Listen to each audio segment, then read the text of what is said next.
Welcome to the Wing Space podcast, a place to take up space, a space for you to settle in, sit back, relax, and focus a little bit on health, wellness, faith, family, and this crazy thing called life. This podcast is not a replacement for mental health treatment or professional health care. In case of crisis or emergency, please contact your local healthcare provider or dial 911. Hey there, and welcome to the Wing Space podcast, a place to take up space.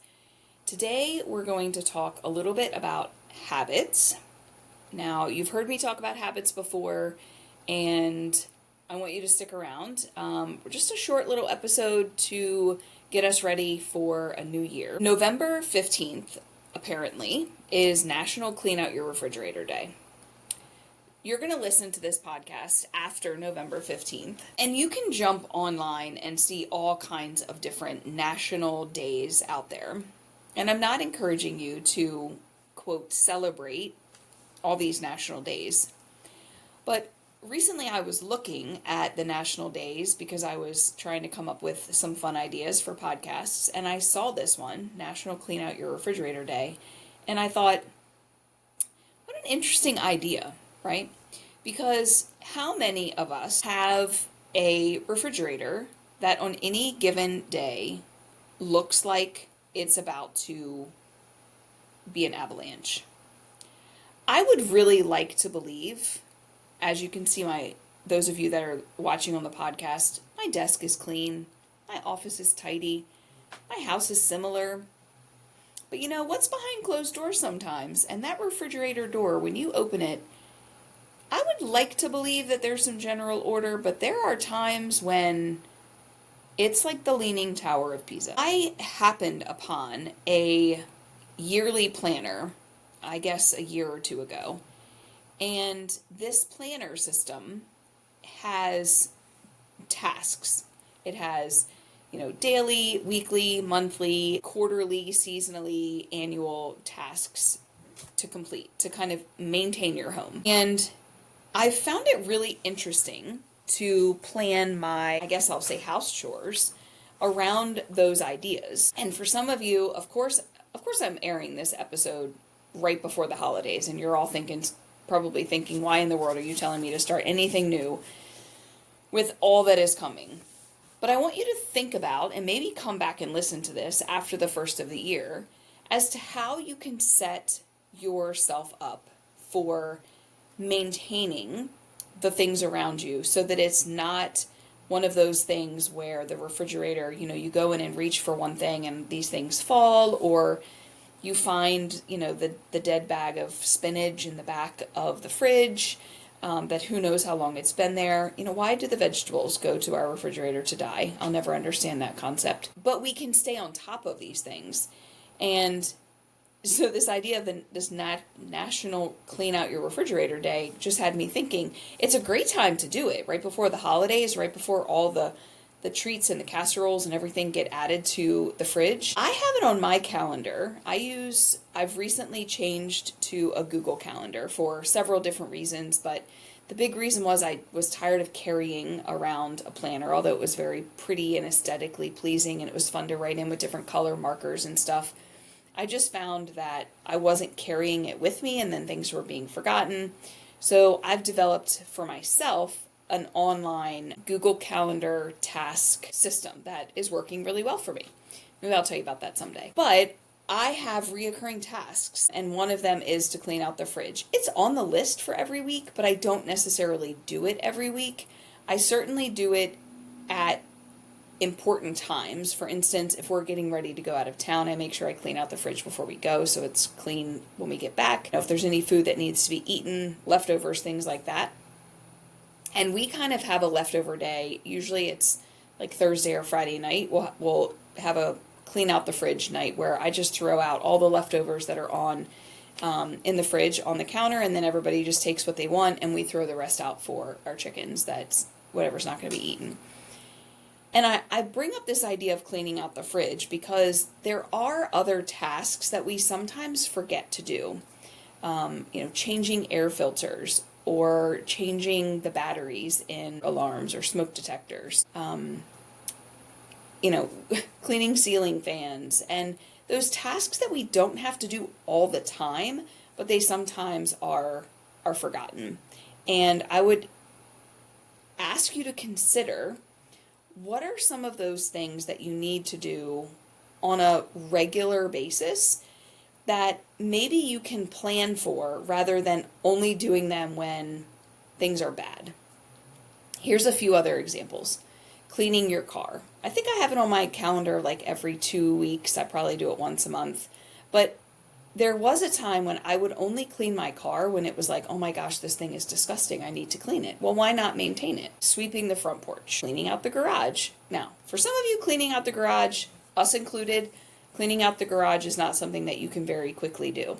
But maybe the steps in as you enter into your garage is something you can do regularly to kind of just clean things up and tidy things up. I shout out to one of my cousins. His garage is pristine and it's like totally spotless. And there's a part of me that wishes I could be that person, but I'm not, and I'm okay with that. You know, we have the pile of shoes and we have the pile of boots and we have the random things that just get set down and then we're like, why is this here?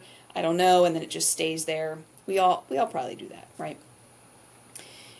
But if we can plan for certain things to happen over the course of time, it's a good time to start fresh. And a lot of people want to start a new year with New Year's resolutions, and you know, we can link in the show notes an episode I did several seasons ago.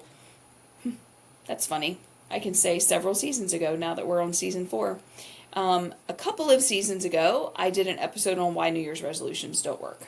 I encourage you to go back and listen to that because they don't work. We set ourselves up for failure when we say we're going to do something as grand as a New Year's resolution. But this whole conversation about habits and silly habits to start doing, or things to add to your to-do list, the big takeaway is I want you to imagine the kind of person that you aspire to be. Do you want to be, I'm going to use this as an example. If I say that I want to be a runner, and yes, some of you know that I recently wogged. It was kind of a walk and a jog, a half marathon. Some might say, well, you are a runner because you did a half marathon. Okay. But in order to be able to run, walk, jog, whatever, a half marathon, I had to exhibit the behaviors of a person who can complete a half marathon, which includes several training days during the week, long training runs on the weekend, feeding and fueling my body, and also resting, stretching, doing some strength training to make sure I was preventing injuries. So I had to incorporate habits into every day in order to aspire to be a runner. So, I've heard people say before, well, I just want to have it all together. Okay, well, what does that look like? What does it mean to have it all together? Because I don't know anybody that has it all together. I know people that have their own strengths, but we all have weaknesses.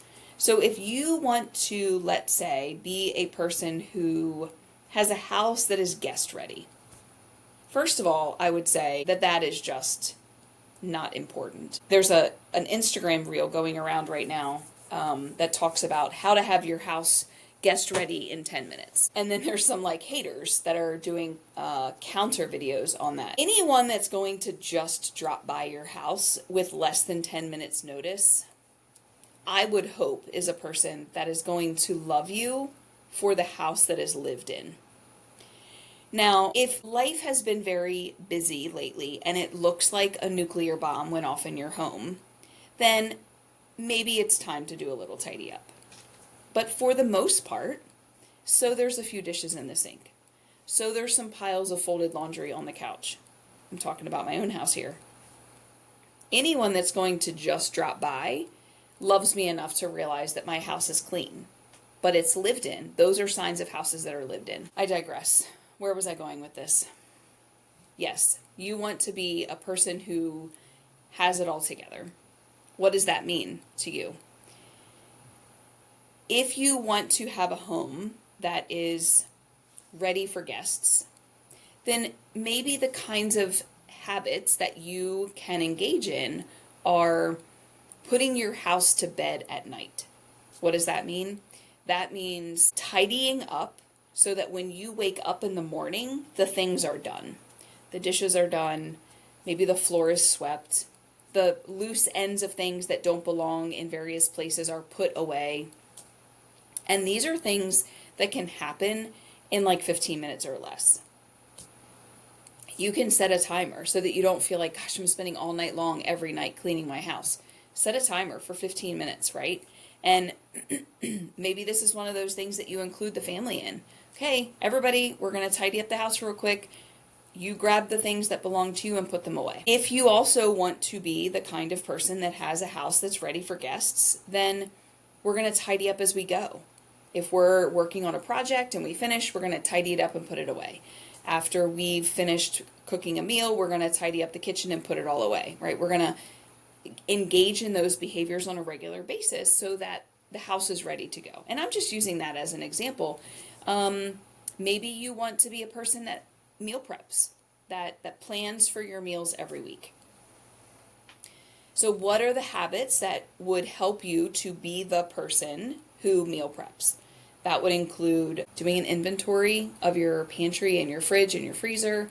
It would include making a plan for what your meals are going to be. Are you going to plan just dinners? Are you going to plan breakfast and lunches too? And then you're going to make a grocery list. You're going to go to the grocery store. You're going to prep whatever you need to prep. And voila, you have those meals. But if you say, I want a person that meal preps, and when I say meal prep, I don't mean like, freezer meals for days. I just mean has a plan for this week, or maybe it's even half a week. But if you say that you want to be a person who does meal planning, yet you're not doing any behaviors that would lead to meal planning, then we need to reassess what are those behaviors that we need to engage in. I'm going to give you what I do, and I know a couple of my friends do similar things so that it doesn't feel so overwhelming. I'm going to share that with you when we come back. Stick around for a quick message about some of our upcoming services. Are you a yogi in Southern Maryland looking for a place to practice on Thursday mornings? Look no further than Gentle Yoga with Lori Bruce at Hope and Healing in Leonardtown. A certified yoga therapist, Lori brings over 2 decades of yoga training and teaching to her classes. Gentle Yoga with Lori is suitable for all levels. Join us in person or tune in from home, as all Thursday morning classes will be available virtually. Space is limited, so reserve your spot today at loribruceyoga.com/schedule. Welcome back to the podcast. We were just chatting about how to be the person who, fill in the blank, and what habits that would require. So I am a person who does meal planning. The reason why I do that is because if I don't come up with a plan, then we will not eat. We don't eat out very often. Part of that is because our schedules are a little all over the place, and so we're not always able to do that. It gets really expensive, and I have food allergies, so it's important for me to be aware of what I'm eating. So here's what I do. On Friday or Saturday of every week, I look ahead to the following week, and I'll look and see what's everybody's school and work schedule. Are there any events in the evening? When am I getting home from work? Is my husband home that he can help prep a meal? So I kind of figure out what the next week, starting with Sunday, looks like. And then I take a look at the fridge and the freezer and the pantry, and is there any food that needs to be cooked before it goes bad? Or is there something in the freezer that's starting to look a little bit questionable that needs to go ahead and get cooked? What do I have in the pantry that I need to cook before it goes bad? Or what do we just, those are good ways to get ideas. And then I write down what are our meals going to be. And I also try to stick to a little bit of a schedule in that Sunday is typically a meal that is a little bit more difficult to make because I'm home. Monday might be a meal that I can easily prep on Sunday, so maybe it's like a sheet pan dinner because it's easily put together. Tuesdays, we always have some kind of taco, whether it's beef tacos or shrimp fajitas or something like that. There's always some kind of taco fajita on Tuesdays. Wednesdays and Thursdays are kind of up in the air, just whatever I'm going to cook. And then Fridays are usually an easy meal. Maybe it's a frozen pizza or leftovers, something like that. And then Saturdays always dependent on if we have activities to do. So I put together what are the meals going to be. I make my grocery list. It takes me like 30 minutes, maybe. Usually I do it while I'm sitting down watching TV or, it doesn't take long. Sunday, I go to church in the morning, and on my way home from church, I stop at the grocery store, get my groceries, I come home, and then I spend about an hour, and I do meal prep. So my son likes me to make him some lunches for the week, so I typically will bake a big pack of chicken, and he uses those for wraps for his lunches. I use it for lots of different things throughout the week. So it takes me about an hour. I'll put the groceries away. I'll prep whatever I need to prep. If I need to cut some veggies or something. Yesterday I cut some carrots into carrot sticks, so I had them in baggies for snacks this week. Made the chicken and put the groceries away, and we're good to go. So I have a plan for the week. Again, if I didn't do that, then I would be the person that stops at the grocery store every night on the way home from work, because otherwise I wouldn't know what we were cooking.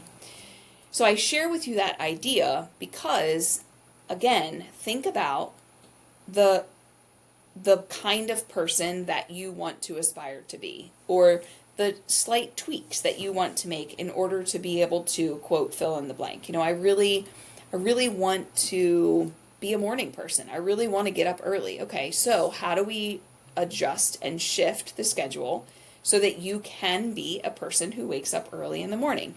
Go back and listen to the episode on morning routines.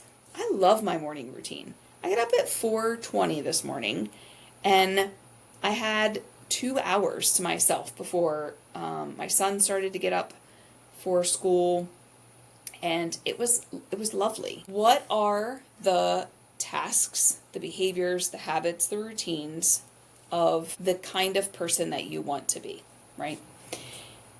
And then find ways to incorporate that into your schedule. Again, you're going to hear this podcast in November, and you might say, there's no way I can start anything new before the holidays. That's okay. Is there 1 or 2 things that you can do, that you can add to your calendar, that you can make a part of your to-do list, that maybe you could engage in before the end of the year? I would invite you to do that so that you're already starting to think about that new habit or routine before the new year starts. And then once the new year comes, Thanksgiving, Christmas, New Year's, all the December holidays are over, don't think of it like a New Year's resolution. Think of it as, this is a new habit I'm going to engage in. And it's not new year, new me. You're the same person. It's just slight tweaks that you're making in the habits that you engage in order to be a healthier version of yourself. I don't do these things perfectly. Trust me, I do not do these things perfectly. But I know that when I engage in healthy routines and habits, it helps me to stay focused on my everyday health. When I clean out the fridge on a more regular basis, it keeps everything flowing a little bit better. When I clean out the pantry on a regular basis, a couple weeks ago I was doing the pantry and my husband's like, "What are you doing?" Cleaning out the pantry. Just organizing things, putting it back where they belong, because over the course of day to day, sometimes, this jar of something gets put in the wrong place and then things just get untidy.